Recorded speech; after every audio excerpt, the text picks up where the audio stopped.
جب میں اپنی بات کرتا ہوں تو یہ میرے گھر کی بات ہے، میری ریاست کی بات ہے، میرے نوجوانوں کی بات ہے، اور اس بات کو شدت کے ساتھ کرنے کی اور زیادہ ضرورت ہے۔ اور جس طریقے سے، جس پیار کے ساتھ، جس محبت کے ساتھ آپ ہمیں فیڈ بیک دے رہے ہیں، مختلف علاقوں سے جس طریقے سے آپ ہم تک خبر پہنچاتے ہیں، اس سے ہمارے حوصلے اور زیادہ بلند ہو رہے ہیں۔ اور جو وائبریشن اب میں سوسائٹی کے اندر دیکھ رہا ہوں تو مجھے یہ امید ہے کہ یہ یہاں تک محدود نہیں رہے گا، بلکہ ہم یہ تب تک اس جنگ کے خلاف، ان منشیات کے خلاف آواز کو بلند کرتے رہیں گے جب تک ایک آخری شخص جو اس دلدل میں ہے اس کو ہم باہر نہ نکالیں۔ کیونکہ معاملہ جموں کشمیر کا ہے، معاملہ میرے نوجوانوں کا ہے، اور معاملہ اڑتا جموں کشمیر کا ہے، اور ذمہ دار کون ہے؟ میں نے کل بھی کہا کہ اس ذمہ داری کے لیے سب سے پہلے ہم آپ کے سامنے ہیں، میں آپ کے سامنے ہوں، کیونکہ as a society, as a شہری کے میری بھی ذمہ داری تھی، شاید اس میں بھی تھوڑی سی دیری ہوئی ہے، لیکن دیر سے ہی صحیح، لیکن کچھ تصویریں اور کچھ باتیں آپ کے سامنے رکھیں کہ کشمیر میں اور بلکہ جموں کشمیر میں منشیات کی صورتحال کیا ہے۔ ایک گرافکس کے ذریعے سے کچھ باتیں آپ کے سامنے رکھیں گے، اور پھر آپ کو کچھ ساؤنڈ بائٹس بھی سنائیں گے، اور ساتھ ساتھ مفتی اعظم مفتی ناصر الاسلام بھی ہمارے ساتھ جوائن کر چکے ہیں، تھوڑی دیر میں ان کے پاس بھی چلیں گے۔ منشیات کی فہرست جب آپ دیکھتے ہیں تو جموں کشمیر دوسرا نمبر حاصل کر رہا ہے۔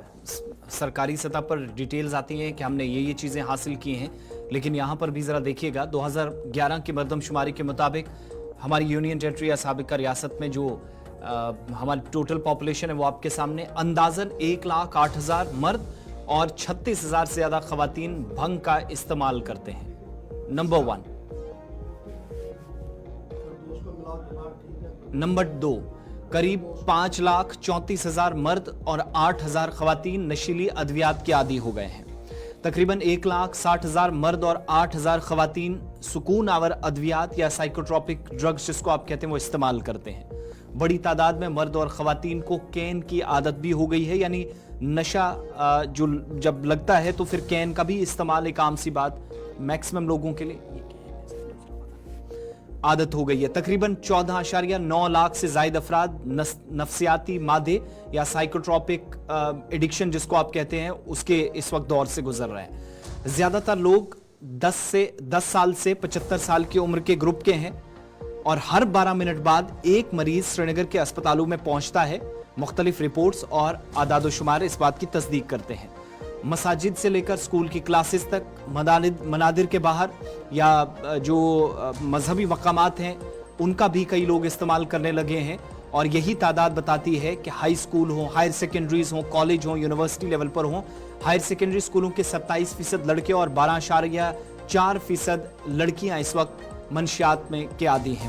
روزانہ تقریباً 33,000 سرنجوں کا ہیروئن کے انجیکشن کے لیے استعمال ہوتا ہے۔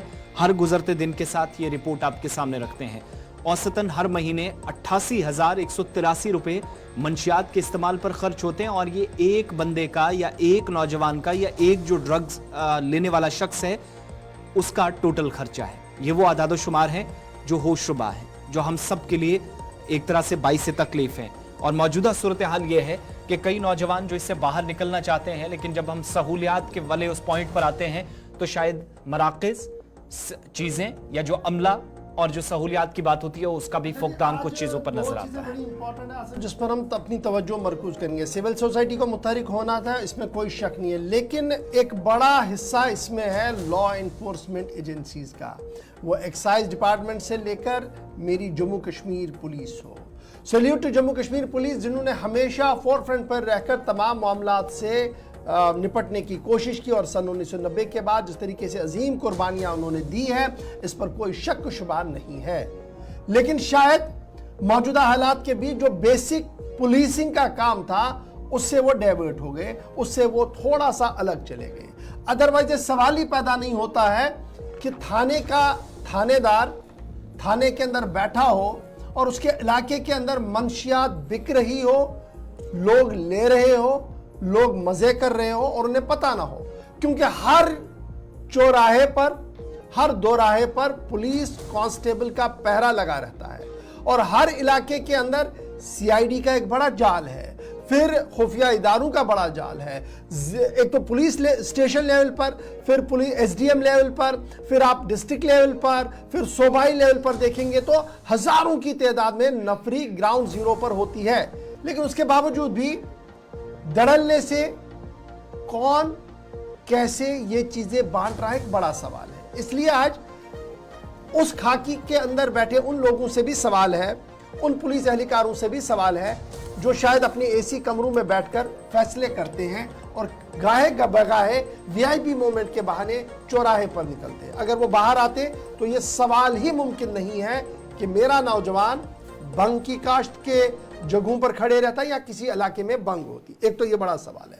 پھر دوسرا سوال یہ بھی ہے کہ 33,000 سرینج مطلب براہ راست وہ ایجنسیاں, وہ ڈرگ ڈپارٹمنٹ جس کو اس کو ڈیل کرنا تھا وہ بھی کہیں نہ کہیں ناکام ہوا. آج مختصر سی بات ان دونوں محکموں کے لیے میں نے اس لیے کہی کیونکہ آج شہر کے اندر بہت ساری جگہوں پر منشیات مخالف ریلیاں شروع ہو گئی ہیں. تھوڑی دیر میں وہ تفصیل بھی آپ کے سامنے رکھیں گے, لیکن ہمارے ساتھ جموں کشمیر کے مفتی اعظم مفتی ناصر الاسلام صاحب جوائن کر چکے ہیں. بہت بہت شکریہ مفتی اعظم صاحب جوائن کرنے کے لیے, ناصر صاحب جوائن کرنے کے لیے ہمارے ساتھ, اور اس مہم میں ہمارا ساتھ دے کر جموں کشمیر کے لوگوں تک پہنچنے کے لیے آپ کا بہت بہت شکریہ.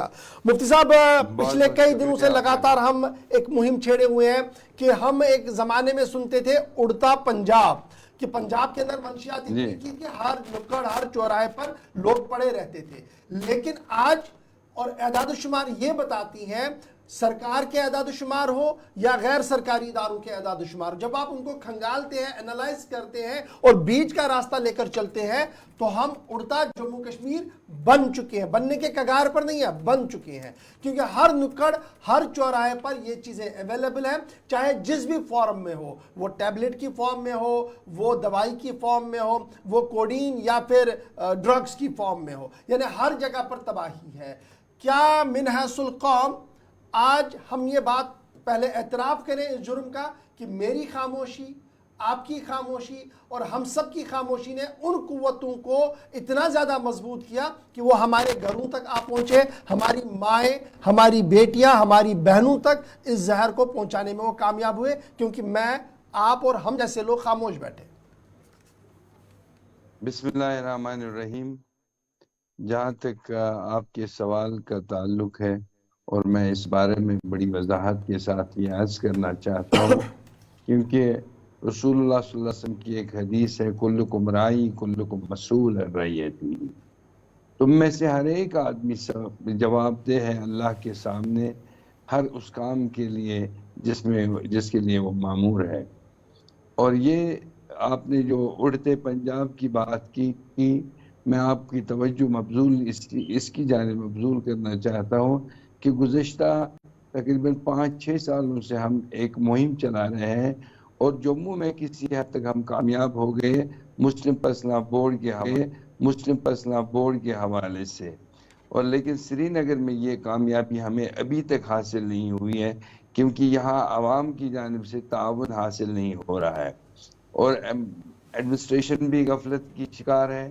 اور آپ جانتے ہیں کہ 15 سے 33 سال تک کے بچے اس ڈرگ میں ملوث ہیں, اور بدقسمتی کی بات ہے کہ ہم نے ایک پوری نسل جو ہے ملیٹنسی کی وجہ سے کھوئی, اور اس میں اب ہم ایک اور نسل جو ہے ڈرگز کی وجہ سے کھو رہے ہیں. اور والدین بھی تغافل شاری کی میں مبتلا ہیں, اور ہم سب اس کے لیے ذمہ دار ہیں. میں یہ نہیں سمجھتا ہوں کہ صرف ایڈمنسٹریشن ذمہ دار ہے, والدین نے بھی غفلت سے کام لیا, اور ہم سب نے, ائمہ حضرات نے غفلت سے کام لیا. اگر ائمہ حضرات مسلک کی منافرت پھیلانے کی وجہ کے بجائے ان جیسے موضوعات پہ, سوشل ایشوز پہ توجہ دے تو لوگوں کو اس کے مضر نقصانات اور اس خطرناک نقصانات کے بارے میں مطلع کریں, تو یقینی طور پہ ہم اس میں قابو پانے میں کامیاب ہو جائیں گے. اور میں یہ سمجھتا ہوں کہ آج کل جتنی بھی ڈرگ ایجنسیز ہیں جو ان کے خلاف جو مہم چلا رہے ہیں, وہ خاموش تماشائی بیٹھے ہوئے ہیں. اور آپ کو یہ میں بتاؤں 15 سے 33 سال کی عمر تک کے بچے اس میں ملوث ہیں, اور تعداد تقریباً 15 لاکھ سے بھی تجاوز کر چکی ہے جموں کشمیر میں. مفتی صاحب میں آپ کو روک رہا ہوں بڑی معذرت کے ساتھ. 7 سالہ بچہ ڈرگ ایڈکٹ ہے, میری نظر کے سامنے ہے, جموں کے اندر اب علاج چل رہا ہے اور سری نگر کا رہنے والا ہے. یہ 7 سالہ بچہ ہے ایک، اور یہ 20,000 والی کہانی آپ چھوڑ دیجئے، ہم تقریباً آج 33 لاکھ کو پار کر چکے ہیں، 33 لاکھ ہمارے پاس ریکارڈڈ ہے جو سرکار جنہیں دیکھ رہی ہے، اور بہت سارے ایسے ہیں جو ریکارڈ میں ہی نہیں ہیں۔ اور صورتحال میری یہ ہے کہ ہمارے والدین آج بھی اس چیز کو مان نہیں رہے۔ اگر انہیں کوئی بتا بھی رہا ہے کہ آپ کا بچہ شاید ڈرگز کے اندر ہے، تو الٹا یہ کہ وہ اس کا شکریہ ادا کرتا، بیٹے پر نظر رکھتا، اس کو علاج کے لیے لیتا، وہ تو الٹا اس آدمی کے اوپر ہی برس پڑتا ہے کہ جناب آپ کیسی یہ باتیں کر رہے ہیں، یہ ممکن نہیں ہے۔ تو یہ جو ڈینائل کا موڈ ہے یہی تو خطرناک ہے۔ اس جنود کو توڑنے کی تو کوشش کرنی ہے ہم سب نے۔ بالکل، میں یہ سمجھتا ہوں کہ اس کے لیے میں والدین کو ذمہ وار نہیں ٹھہراتا ہوں، بلکہ مفتی اعظم بھی اس کے لیے ذمہ وار ہے، میں بھی ذمہ وار ہوں۔ یہ کوئی کہے کہ میں ذمہ دار نہیں ہوں، میں بھی ذمہ دار ہوں، کیونکہ میرا منصب ہی میں اور میرے منصبی فرائض مجھے یہ اس بات کے لیے آمادہ کر رہے ہیں کہ مجھے لوگوں کے پاس جانا ہے اور لوگوں کو بتانا ہے، اویئرنیس پھیلانی ہے اس بارے میں، لوگوں کو اس کے خطرناک نتائج کے بارے میں مطلع کرنا ہے۔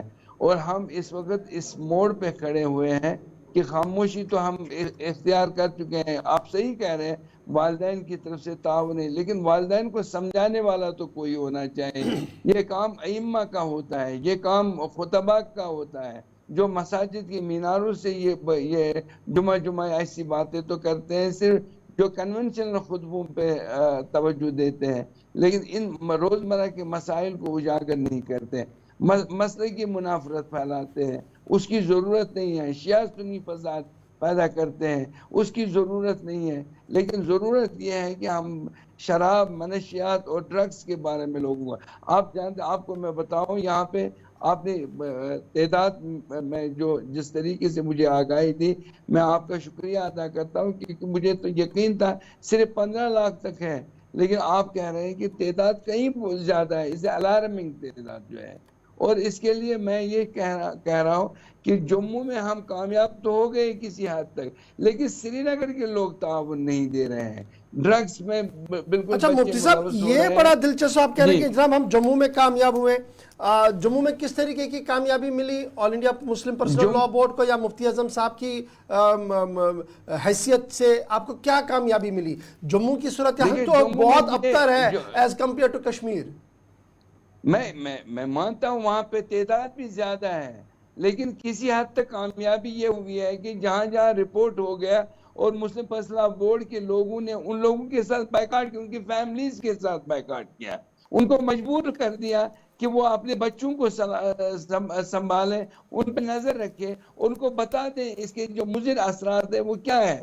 اور یہاں بالکل ہم لوگ آنکھ بند کرتے ہیں، ہم دیکھتے ہیں شکارے میں شراب مفتی صاحب یہاں پر مجھے پھر اختلاف ہے آپ سے، بائیکاٹ اس سے کریں کہ جس کا گھر متاثر ہوا ہو، یا بائیکاٹ اس سے کریں جو اس گھر کو برباد کر رہا ہے؟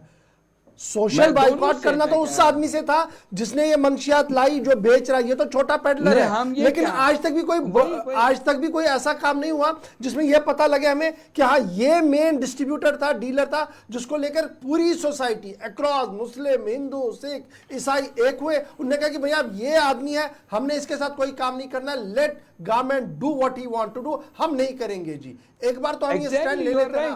میں یہ کہہ رہا ہوں ڈیٹرنٹ ہونا چاہیے نا پنشمنٹ ہر ایک آدمی کے لیے جو اس میں ملوث ہے۔ ڈرگ پیڈلر بھی اتنا ہی ذمہ دار ہے جتنا ڈرگ استعمال کرنے والا ذمہ دار ہے، اس کے والدین بھی ذمہ دار ہے، کیونکہ وہ تکافل شعری سے کام لیتے ہیں، وہ اس کی توجہ نہیں دے رہے ہیں، انہوں نے اس کو بالکل فراموش کر دیا ہے کہ اس کے مضر اثرات کیا ہوں گے، سوسائٹی پہ کیا اس کا اثر پڑے۔ مفتی ناصر صاحب، ایک چیز ہم نے دیکھی ہے، بڑے ادارے، بڑی تنظیمیں کام کرتی ہیں حکومت کے علاوہ بھی، حکومت پر سارا پلہ جھاڑ دینا غلطی ٹھیک ہے دونوں طرف سے ہے، لیکن ایک بات، کیا ہم یہ ماننے اور سمجھنے میں ناکام رہے ہیں یا سمجھنے سے قاصر ہیں کہ جو ہماری اجتماعی ذمہ داری کی ہم بار بار بات کر رہے ہیں، جب آپ سوشل بائیکاٹ والے ہی اس ایشو کی بات کر رہے ہیں، تو از اٹ پاسبل یہ ہو پائے گا؟ اور کیا یہ بھی ممکن ہے کہ اس کی شروعات اگر کی جاتی ہے تو پھر آپ ہی سب سے پہلے آئیں؟ جب آپ نے کہا کہ علماء کی، ائمہ مساجد کی اولین ترجیحات میں یہ شامل ہونا چاہیے، تو پھر سب سے پہلے شروعات آپ ہی کو کرنی چاہیے کسی بھی علاقے سے، کسی بھی خطے سے؟ میں کہہ رہا ہوں میرے گھر سے شروعات ہونی چاہیے، یہ اس میں کیا مسئلہ ہے؟ نہیں ہونی چاہیے اگر لوگ اور ہوگی، یہ دو چیزیں ہیں. ہم آج کے بعد توقع کریں کہ یہ ہوگا. نہیں ہونا چاہیے. میں اس کے لیے اپیل کرتا ہوں لوگوں سے، جہاں جہاں وہ یہ دیکھیں اس طریقے کا مسئلہ پیدا ہو تو انہیں آگے آنا چاہیے. اچھا جی مفتی صاحب، ایک چیز بڑا امپورٹنٹ ہے، چونکہ آپ مفتی اعظم صاحب ہیں، تمام لوگوں کا رجوع آپ کی اور ہے، مسلم فیٹرنیٹی کا انٹائر جموں کشمیر کے اندر تمام مکتبہ فکر کے لوگ آپ کی کال پر اسمبل بھی ہوتے ہیں. بہشتی انسٹیٹیوشن، بہشتی ایک ادارہ، بہشتی ایک سرپرست، آج کے دن مفتی صاحب کی ذمہ داریاں کیا ہے؟ جب میں چلیے اور اس کو کم کرتا ہوں، میں کہہ رہا ہوں سر 20 لاکھ لوگ ہیں جو ڈائریکٹلی انوالو ہے. 20 لاکھ انٹو 2 اگر ہم کریں تو یہ کتنی آبادی بنے گی؟ جو 2 گھر والے اس کے ساتھ جڑ رہے ہیں وہ تباہی پر کتنی بڑی آبادی ہے. اب میری ذمہ داری یا آپ کی بہشتی انسٹیٹیوشنل ذمہ داری کیا ہے؟ کس طریقے سے اس کو ہم روک سکیں اور امیجیٹلی ہم نے کیا کچھ کرنا ہوگا؟ دیکھیے میں آپ کی توجہ صرف ایک بات کی طرف توجہ مبذول کرنا چاہتا ہوں. تقریباً اس سال 200 سے زیادہ ایسے فیملیز ہیں جو سیگریگیٹ ہوئی میرے سامنے، اور جہاں طلاقیں ہوئی، طلاقوں کی شرح میں 30% کا اضافہ ہو رہا ہے. جو ہمارے پاس اعداد و شمار پہلے آتے تھے اس میں 30% کا، اور صرف ڈرگس اس کے لیے ذمہ دار ہے. اور ڈرگس کی وجہ سے ان کی فیملی سیگریگیٹ ہو جاتی ہے. اور اس میں دو تین چیزیں ہیں جو اہم ہیں، میں آپ کی بتاؤں. امپلائمنٹ بھی ایک کاز ہے، روٹ کاز ہے جس میں ڈپریشن اور ڈرگس میں لوگ ملوث ہو رہے ہیں. گورنمنٹ کی ذمہ داری ہے کہ وہ امپلائمنٹ بھی جنریٹ کرے یہاں پہ، اور لوگوں کو دیکھیں کہ کس تباہی کی طرف وہ جا رہے ہیں. اگر وہ یقینی طور پہ یہ کہہ رہے ہیں کہ ہم لوگ کشمیر کے لیے کچھ بھلا کرنا چاہتے ہیں تو یہ بھلائی تو ہے یہ میں 2 منٹ کے لیے آپ کا ٹیک لے لوں کہ بے روزگاری ہے. چلیے سرکار 10 سال تک روزگار کا کوئی بندوبست نہیں کرتی ہے، 2 منٹ کے لیے فرض کیجئے گا اس بات کو جی، تو بہشتی مفتی اعظم صاحب آپ کی کیا ذمہ داری بنتی ہے؟ ہمیں تو لوگوں کے سامنے یہ مسائل تو اجاگر کرنے ہیں، گورنمنٹ کے سامنے یہ مسائل اجاگر کرنے ہیں سیاسی پلیٹ فارم پہ. لیکن بدقسمتی سے جب ہم اس کی بات کرتے ہیں تو کسی پہ پی ایس سی لگ جاتا ہے، کیا کوئی تہار میں پہنچ جاتا ہے، کہیں پہنچ جاتا ہے. یہی تو المیہ ہے. ہم ایک ڈیموکریٹک کنٹری میں رہ رہے ہیں جہاں پہ ہمیں آپ بولنے کا حق دیا جانا چاہیے. مفتی صاحب آپ تو بول رہے ہیں نا، یہی تو ڈیموکریٹک انسٹیٹیوشن کا حق ہوتا ہے نا کہ آپ بول رہے ہیں. بہشتی مفتی اعظم صاحب آپ بول رہے ہیں اور آپ بنیادی سوال سے بچ رہے ہیں اور ہر بار گیم آپ سرکار کے پالے میں ڈال رہے ہیں. سوال تو یہ ہے کہ میری ذمہ داری کیا ہے؟ میں بہشتی قوم کیوں ناکام ہوا آج تک اور میں کیا کرنے جا رہا ہوں؟ ابھی بھی ہم نہیں اٹھ رہے ہیں. ہم آج بھی یہی کہہ رہا ہوں. مفتی صاحب میری بات سن لیجئے گا مہربانی کر کے بڑے ادب سے. ہم آج بھی صرف یہ کر رہے ہیں کہ سیمینار کریں گے اور فوٹو سیشن کر کے یہ بتانے کی کوشش کر رہے ہیں کہ ہم کر رہے ہیں. آج تک مجھے یہ بتائیے گا کہ مفتی صاحب کا انسٹیٹیوشن یا جموں کشمیر کی کوئی بھی مذہبی انجمن وہ یہ بتائیں کہ ہم جناب چلیں باہر آئیں اور ہم اس گھر تک گئے ہیں، اس بچے سے ملے ہیں جو ڈرگ ایڈکٹ تھا، ان مرکزوں پر گئے ہیں جہاں پر علاج معالجات چل رہا ہے اور کتنا مہنگا یہ علاج ہے. شاید ہم سب کو اس کی گریوٹی نہیں ہے، ہم اس سے باخبر نہیں ہے کہ اگر بچہ وہاں پر علاج کر رہا ہے تو اس کے والدین پر کیا گزر رہی ہے، جن کے گھر کے اندر نان شبینہ بھی نہیں ہے، کچھ بھی نہیں ہے، وہ کس طریقے سے اس علاج کو چلا رہے ہیں. منحص القوم ہم اس پر خاموش ہیں، صرف فوٹو سیشن تک ساری چیزیں چل رہی ہیں. میں نے تو آپ سے یہ کہا کہ فوٹو سیشن کی کوئی ضرورت نہیں ہے. ہم لوگ فوٹو سیشن پہ بالکل یقین نہیں کرتے ہیں. ہم پریکٹیکلی یہ بات کرنا چاہتے ہیں کہ جہاں جہاں یہ مسئلہ پیدا ہو جائے وہاں تمام کے تمام لوگ جس کی جو حیثیت ہے وہ اس میں مداخلت کریں. آپ نے بہت اچھا سوال اٹھایا اور مجھے یقین ہے کہ انشاءاللہ جو آنے والے دن ہیں ان میں ہم زیادہ متحرک ہوں گے اور زیادہ بہتر طریقے سے کام کرنے میں کامیاب. مفتی ناصر صاحب ہم دیکھ رہے ہیں کہ علم و عمل کی کمی ہے، ٹھیک ہے، اس پر آپ نے ایک مفصل روشنی ڈالی، مگر بحیثیت قوم، بحیثیت ذمہ دار شہری یا ناگرک ہم غلطی ماننے سے یا اعتراف کرنے سے بچ رہے ہیں. نتیجہ یہ ہے کہ اس کی ذمہ داری یہ کہہ کر پروگرام کو اور ان سارے یہ جو ہم سلسلہ چلا رہے ہیں اس کیمپین کو ہم کسی حد تک ختم بھی اسی طریقے سے کر دیتے ہیں. نہیں، ہم نے یہ نہیں کہا کہ ہم اپنی ذمہ داریوں سے مبرہ ہے، ہم پہ ذمہ داری عائد نہیں ہے۔ میں نے یہ کہا کہ میں نے سب سے پہلے جب میں نے اپنی اس گفتگو کا آغاز کیا تو میں نے حضور صلی اللہ علیہ وسلم کی ایک حدیث کا حوالہ دے دیا، کلکم رائی کلکم مسئول عن رعیتہ، ہم لوگ سب ذمہ دار ہیں، مفتی اعظم بھی ذمہ دار ہے، میر واعظ بھی ذمہ دار ہے، سب ذمہ دار ہے۔ یہ ایسی بات نہیں ہے کہ ہم یہ کہہ سکتے ہیں کہ ذمہ داری نہیں، ہاں ہم سے غفلتیں ہوئی اور نتیجہ یہ نکلا کہ ڈرگس میں پھیلاؤ ہو گیا، اور لیکن میں یہ سمجھتا ہوں کہ اب بھی دیر نہیں ہوئی ہے کہ اگر ہم اس وقت بھی کوئی میں کام دو کر پائیں۔ افسوسناک واقعات ذرا میں آپ کو چلتے چلتے بتا دوں۔ ایک یہ کہ میں نے شروعات میں ہم نے گرافکس کے ذریعے بتا بھی رہے ہیں، اسکرین پر چل رہا ہے کہ جو نشے کا عادی شخص ہے مہینے میں اعداد و شمار کے مطابق کم سے کم 89,000 روپیز خرچ کرتا ہے، نمبر 1۔ ایک تازہ کیس یہ ہے کہ سری نگر کے اندر ایک والد اپنے بچے کو اس کے برتھ ڈے پہ گاڑی گفٹ کرتا ہے، وہ نشے کا عادی تھا، اس نے وہ بھی بیچ دی نشہ لینے کے لیے۔ یہ حالات ہیں آج کے وقت میں۔ فلاحی ادارے، تنظیمیں یا جو انڈیپینڈنٹ کہیں پر ادارے اگر کام کرتے بھی ہیں، ہم دیکھتے ہیں کہ فلسطین کے اندر کہیں اور جا کر کوئی مشکل ہوتی ہے، عراق افغانستان کی بات تو کرتے ہیں اور یہاں سے امداد بھیجی جاتی ہے، لیکن مقامی سطح پر جو ان کی ترجیحات میں شامل ہونی چاہیے تھی، جو ذمہ داری ہے، کیا اب ان پر اور زیادہ کام کرنے کا دباؤ نہیں بڑھ رہا ہے؟ ذمہ داری بڑی ہو گئی کہ باہر چھوڑ دیجیے گا، پہلے شروعات گھر سے کرتے ہیں جہاں پر سب سے پہلے ہم ناکام ہوئے ہیں مقامی سطح پر۔ دیکھیے میں آپ کی توجہ اس جانب مبذول کرنا چاہتا ہوں کہ ہماری یہ کوشش رہی ہے کہ پہلے سے یہاں جو مساجد میں بیت المال کی کمیٹیاں ہیں ان کو متحرک کیا جائے اس سلسلے میں۔ میں یہ کہنا چاہتا ہوں کہ مفتی اعظم ہر جگہ نہیں پہنچ سکتا ہے، اور اس کے لیے یہ ہے کہ جہاں پہ بیت المال ہے، جو انتظامیہ مساجد کی انتظامیہ کمیٹی ہے، وہ نظر رکھے دو چیزوں پہ۔ ایک تو بے حیائی پہ نظر رکھے کہ ہماری بچیاں کہاں جا رہی ہیں، کس کے ساتھ جا رہی ہیں اور کدھر سے آ رہی ہیں، جس پہ توجہ رکھیں، اور دوسری اپنی توجہ پوری طور پہ مرکوز کریں ان مسائل کی طرح کہ ڈرگس میں کون لوگ ملوث ہے، کون استعمال کرتے ہیں۔ اگر مان لیجئے کسی علاقے میں کسی غلام محمد کا بیٹا ڈرگس میں ملوث ہے یا کہ کسی اور شخص کا بیٹا ملوث ہے، تو اس کو جائیں، اس کو سمجھایا جائے۔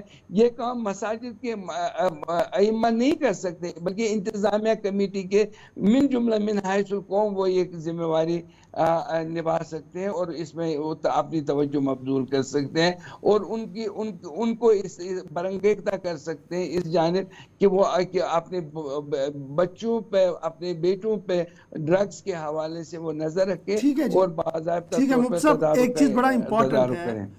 بہشت مفتی اعظم جموں کشمیر، کیا ہم آپ سے یہ توقع کریں کہ آپ اپنا قیمتی وقت نکال کر ان مرکزوں تک شہر سری نگر کے اندر جائیں گے؟ ہمارے پاس 2-3 ہی مرکز ہے، زیادہ نہیں ہے، وہاں تک جانے کی کوشش کریں گے اور وہاں پر پہلے ان نوجوانوں سے ملیں گے جو اس دلدل میں ہیں، پھر ان والدین اور ان ماؤں کی، ان بیٹیوں کی کہانی سنیں گے جن کی عزتیں بھی تار تار ہوئی ہیں۔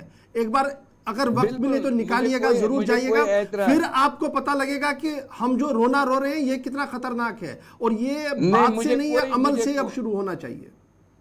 مجھے کوئی اعتراض نہیں ہے، بلکہ میں گلستان کی جو ٹیم ہے ان کو بھی ساتھ لے کے جانا چاہتا ہوں تاکہ ہم لوگ ان کے ساتھ گفت شنید کریں، ان کو سمجھائیں، ان کے والدین کو بھی اس جانب ان کی توجہ مبذول کریں کہ اس کے خطرناک نتائج کتنے ہو سکتے ہیں۔